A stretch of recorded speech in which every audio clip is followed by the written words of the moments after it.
দক্ষিণ লেবাননে বিস্ফোরক দিয়ে ফাঁক পেতে রাখা একটি ভবনে ঢুকতেই বিস্ফোরণ হয়।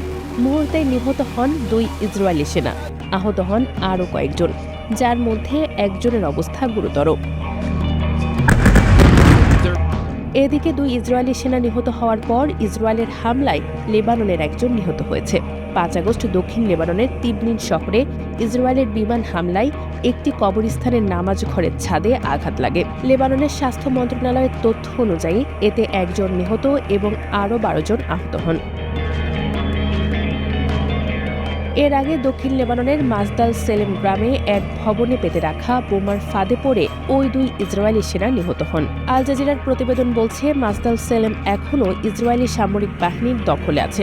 সেখানে হিজবুল্লাহর কোনো উপস্থিতি নেই।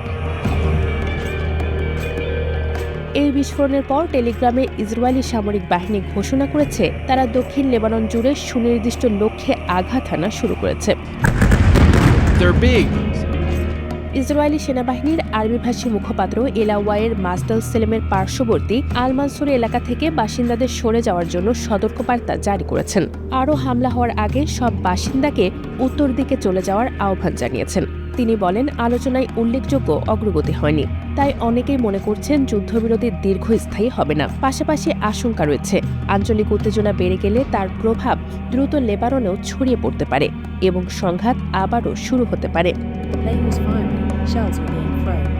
লেবাননের স্বাস্থ্য মন্ত্রণালয়ের তথ্য অনুযায়ী গত 2 মার্চ থেকে ইসরায়েলি হামলায় অন্তত 4,333 জন নিহত এবং 12,250 জন আহত হয়েছেন।